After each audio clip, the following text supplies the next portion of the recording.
दोस्तों, ये कहानी एक सास और बहू का है। कहानी एक छोटे से गांव की है, जहां अजय और उसकी पत्नी सिमरन के साथ उनकी जवान बहन रिया और सास भगवती देवी रहते थे। भगवती देवी की आदतें बहुत पारंपरिक और सख्त थीं, जबकि सिमरन एक आधुनिक सोच की महिला थी। सिमरन की शादी के बाद पहली बार ससुराल आना हुआ। सिमरन ने सोचा कि उसे यहाँ जल्दी से अपने आप को ढालना होगा, लेकिन भगवती देवी ने घर के सभी नियम और कायदे बताने शुरू कर दिए। सिमरन ने सब कुछ सुना, लेकिन अंदर से वह असहज महसूस कर रही थी। सिमरन ने घर के कामकाज में पूरा सहयोग दिया, लेकिन भगवती देवी की अपेक्षाएं कभी पूरी नहीं हो रही थीं। छोटी छोटी बातों पर उनकी आलोचना हो जाती।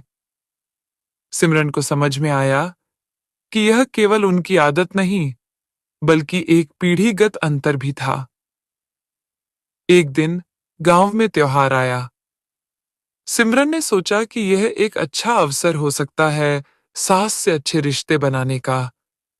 उसने अपने तरीके से त्योहार की तैयारी की, जिसमें पारंपरिक मिठाइयां बनाई और सबको शामिल किया। त्योहार के दिन सिमरन की बनाई मिठाइयां और सजावट भगवती देवी को पसंद नहीं आई। उन्होंने सिमरन को अपने तरीके से काम करने की सलाह दी। सिमरन को गहरी चोट लगी, लेकिन उसने संयम बनाए रखा और अपनी कोशिशें जारी रखीं। अजय, सिमरन का पति, इस तनाव को महसूस कर रहा था। उसने सिमरन और भगवती देवी को एक साथ बैठाकर बातचीत करने की सलाह दी। बातचीत के दौरान सिमरन ने अपने आधुनिक दृष्टिकोण और भावनाओं को व्यक्त किया, जबकि भगवती देवी ने अपनी पारंपरिक आदतों की वजह बताईं।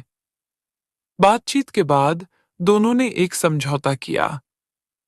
भगवती देवी ने सिमरन की कोशिशों की सराहना की और सिमरन ने पारंपरिक पहलुओं को अपनाने की कोशिश की। दोनों ने एक नई परंपरा विकसित की, जिसमें पुराने और नए विचारों का सम्मिलन था। समय के साथ सिमरन और भगवती देवी के रिश्ते में सुधार हुआ। वे एक दूसरे के दृष्टिकोण को समझने लगे और घर में एक सकारात्मक वातावरण बना। रिया ने पारंपरिक कार्यों को भी सहेजा, जबकि भगवती देवी ने आधुनिक सोच को अपनाना शुरू किया। कहानी की समाप्ति पर सिमरन और भगवती देवी का रिश्ता मजबूत और समझदारी से भरा हुआ था। ये कहानी दिखाती है कि सास बहू के रिश्ते में प्रेम और संवाद से कितनी बड़ी समस्याओं का समाधान हो सकता है। दोस्तों, ये अच्छा लगे तो चैनल को सब्सक्राइब कीजिए और कमेंट कीजिए।